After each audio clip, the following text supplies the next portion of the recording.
Welcome, Chris. That was a fabulous talk that you gave today. And I hear that you've just published an article in the Harvard Business Review. Woohoo! Yeah, it's been a dream of mine. Obviously, I'm a graduate of HBS, and so being in the review is very cool. I tell people it's not that it was the HBR people sat down and said, we desperately need Chris Yeh in this issue.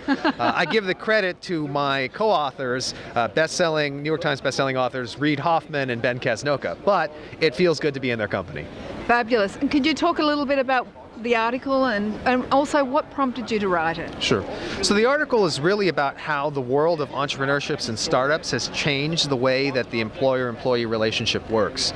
So what we try to talk about is how, because things change so quickly these days, the old notion of company loyalty is very difficult to make work. Right? You can't have lifetime employment anymore. So what you have to focus instead is lifetime employability. So as an employer, you need to work out a tour of duty with each employee, a 2 to 3 year period in which they're going to work on a specific project that will advance the company, but also make the employee more employable in the future.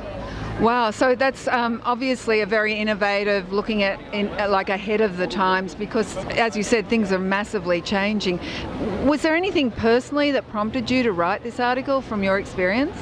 Well, obviously I've been in the startup world for the past 19 years, and so all along it's been about managing employees. And one of the interesting things is I've developed long-term relationships with a lot of the people who've worked for me over the years. I'm still in touch with them. I think I just talked with a guy who I hired at my first company in 1999. Wow. And I'm still, in touch with my coworkers from before then as well.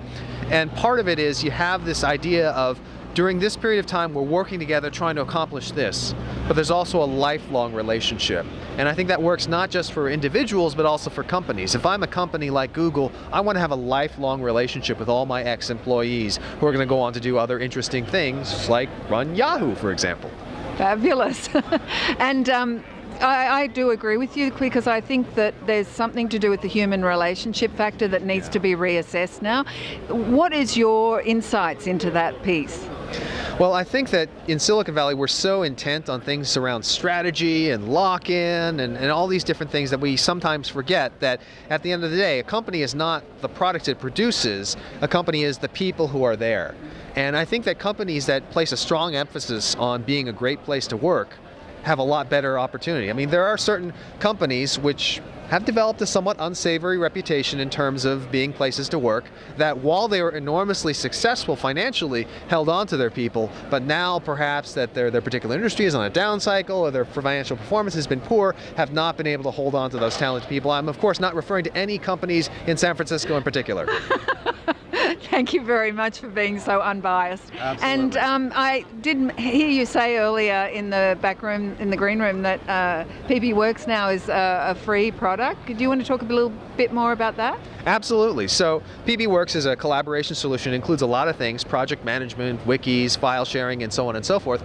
And one of the things that we've done is we've made our product free for people with less than 20 users. The reason is we get most of our money from people who are large organizations who use us. And what we found interesting is that certain companies that would start small would then grow big and become customers of ours. So the classic example we use is Pinterest. So Pinterest is a company that began using our product very early on and kept using our product, and eventually we said, wow, you guys have gotten kind of big, we'd like you to pay.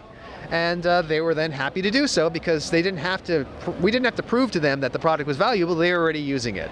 And so it just made sense to have a version of the product that was free, that includes a lot of the premium features, that lets people really see the value before they go ahead and decide to buy.